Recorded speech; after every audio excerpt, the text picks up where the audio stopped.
देश का जो संविधान है वो लागू हुआ, लेकिन उसको धरातल पर लागू करवाने के लिए आज भी हम लोग संघर्ष कर रहे हैं। आज भी हमको बलिदान देना पड़ रहा है, आज भी हमको शोषण झेलना पड़ रहा है, आज भी अन्याय झेलना पड़ रहा है, अत्याचार झेलना पड़ रहा है। अभी तो हम पूरी तरह से भारत देश का संविधान है क्या चीज, हमारे पूर्वज पुरखों का इतिहास है क्या चीज, हमारे पूर्वज पुरखे क्या थे, कौन थे, ये अभी पूरी तरह से समझे ही नहीं। और उससे पहले ही चालबाज लोग, षड्यंत्रकारी लोग, पूंजीपति लोग, विदेशी आक्रमणकारियों की संतानों से पैदा हुए जो लोग हैं, वो देश के मालिकों को दबाने का प्रयास कर रहे हैं। मेरे भाइयों, सतर्क होने की जरूरत है, इतिहास को समझने की जरूरत है। जब हम हमारा इतिहास समझेंगे, हमारे इतिहास को जानेंगे, तो सारी बातें हम सबको अपने आप समझ में आएगी। इतिहास उठा करके देखते हैं, मुगल काल, अंग्रेजों का शासनकाल, राजा रजवाड़ों का शासनकाल, इन सभी शासन कालों में एक बात कॉमन मिलती है। कॉमन रूप से हर जगह एक बात देखने को मिलती है, और वो बात है, सब जब भी यहां पर आए, थोड़े से पैर व्यवस्थित जमे, इनके पैर आदिवासियों की तरफ बढ़े, आदिवासियों की जमीन की तरफ बढ़े, आदिवासियों की पूजा पद्धति की तरफ बढ़े, आदिवासियों की संस्कृति को खत्म करने की तरफ बढ़े। और वही काम आज की तारीख में कि कमल और कांग्रेस नाम का शासनकाल है, इसके शासनकाल में भी होना शुरू हो चुका है। और जैसे ही आदिवासियों को यह बात समझ में आई, तो आदिवासियों ने खिलाफत भी चालू कर दी है पूरे देश के अंदर। यह आपको अवगत होना चाहिए। आपके दिमाग में यह बात होगी कि हमारा यह जो खिलाफत वाला मामला है, हमारा यह जो आंदोलन वाला मामला है, यह संवैधानिक उल्लंघन का मामला है, केवल हमारे इधर ही चल रहा है। ऐसा नहीं है, ऐसा नहीं है मेरे भाइयों। आज की डेट में महाराष्ट्र के आदिवासी उठ खड़े हुए हैं, झारखंड के आदिवासी उठ खड़े हुए हैं, छत्तीसगढ़ के आदिवासी उठ खड़े हुए हैं, गुजरात के आदिवासी उठ खड़े हुए हैं, और राजस्थान के अंदर जहां जहां आदिवासियों का बाहुल्य है, और उसमें खास करके भील आदिवासी का जहां बाहुल्य है, वह सब जगह हमारा समुदाय उठ खड़ा हुआ है और एक ही आवाज कर रहा है। अंग्रेजों को खदेड़ा था, राजे रजवाड़ों को खदेड़ा था, मुगल साम्राज्य को खदेड़ा था, और वर्तमान में जो कमल और कांग्रेस, बीजेपी और कांग्रेस नाम से आदिवासियों को खत्म करने का षड्यंत्र, आदिवासियों की जमीन छीनने का षड्यंत्र, अस्तित्व छीनने का जो षड्यंत्र आपने रचा है, उसको भी खदेड़ने का काम चालू हो चुका है। ये आप अच्छी तरह से जान चुके होंगे। अभी भाई बोल रहे थे कि हमारे कोटड़ा में भाई लोग नहीं मान रहे हैं। मैं जगदीश भाई के साथ में जब वहां गया, तो मैंने वहां एक चीज नोटिस करी थी। हमने जब जोहार बोला, आदिवासी बोला, हमने जब पूजा पद्धति की बात करी, तो वहां के लोग उठ करके दूर जाके बैठ गए। जब दूर जाकर के वो भाई बैठे, मैंने गहराई से पूछा, दादा ये दूर जाके क्यों बैठे? तो जगदीश दादा ने मुझे बताया, दादा यहाँ पर ईसाई मिशनरी चल रहा है, इस वजह से ये लोग दूर बैठे। तो मेरे भाइयों, मैं आपको अवगत करवाना चाहूंगा कि आदिवासियों की पूजा पद्धति को खत्म करने के लिए ही आदिवासी इलाके में, अनुसूचित क्षेत्र के इलाके में ईसाई मिशनरी के लोग घुस रहे हैं। आदिवासियों की संस्कृति को खत्म करने के लिए ही आरएसएस नाम की बीमारी चड्डे पहना पहना करके हमारे लोगों को बेवकूफ बना रही है। आदिवासियों की पूजा पद्धति को खत्म करने के लिए ही संत रामपाल राम की भक्ति आदिवासियों के ऊपर जबरदस्ती थोपी जा रही है। इस तरह से हमारे देश के मालिकों की मूल पूजा पद्धति को समाप्त करने के लिए ही ये सारे लोग पीछे पड़े हुए हैं।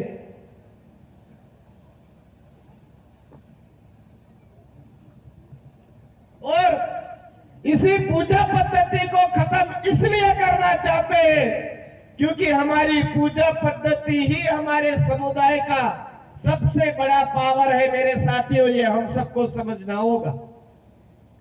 इस पूजा पद्धति की बदौलत ही हमारे पूर्वज पुरखों ने अंग्रेजों का मुकाबला किया है। हमारी पूजा पद्धति के बदौलत ही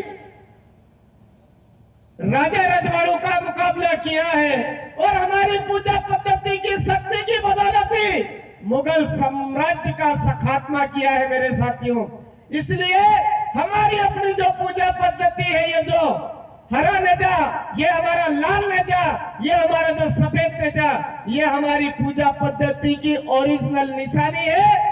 इस निशानी को ही हमारे घर पे धारण करना है। अगर इस निशानी के अलावा हमारे घरों पर कोई दूसरी निशानी लगाने का प्रयास कर रहा है, इसका मतलब हमारे समुदाय के अस्तित्व को मिटाने का प्रयास कर रहा है। ये समझना होगा मेरे भाई। ये चीज हमको ग्रहण करनी होगी, ये गहराई से लेनी होगी। आज ये जो सफेद नेजा है, हमारे उधर हमारे पूर्वज के जो पुरुषों के सिराबासी होते हैं, खाकल देव होते हैं, उनके ऊपर लगाते हैं। ये जो लाल नेजा है, ये हमारी माता जी महिला की जो निशानी है उसके लिए लगाते हैं। और ये जो हरा नेजा है, जब महिला और पुरुष दोनों के कॉम्बिनेशन से नवजीवन, नया हरा भरा रूप बच्चा पैदा होता है, उसकी निशानी के रूप में ये हरा नेजा हमारे लगाते हैं। इसके अलावा कहीं पर कुआं बावड़ी खोदते हैं, ट्यूबवेल लगाते हैं, वहां पर पानी आ जाता है, उसकी निशानी वहां पर हरा भरा होता है, उसके लिए ये हरा नेजा लगाते हैं। तो यहाँ पर कोई अगर हमारे नेजा निशानी के नाम पर कोई गलतफहमियां पैदा कर रहा है तो हम सबको ध्यान में होना चाहिए। पूरे देश के आदिवासियों की ये पहचान है, इसको हमको बरकरार रखना है और बरकरार रखना होगा। दूसरी बात मैं यहाँ पर कहना चाहूंगा, कोई अपने आप को हिंदू मान रहा है तो मेरा सवाल है, मेरा आपसे सवाल है, कोई हिंदू मान रहा है तो उनसे मेरा सवाल है। सवाल ये है, मानिए कोई बात नहीं, आप हिंदू मानिए, लेकिन हिंदू धर्म ग्रंथ जितने भी लिखे हुए हैं वो कौन सी भाषा में लिखे हुए हैं? रामायण किस में लिखी हुई है? संस्कृत में। रामचरितमानस कौन सी भाषा में? संस्कृत में। महाभारत कौन सी में? संस्कृत में। वेद पुराण जितने भी ग्रंथ लिखे हुए हैं या शास्त्र लिखे हुए हैं, उनकी सबकी भाषा कौन सी है? संस्कृत।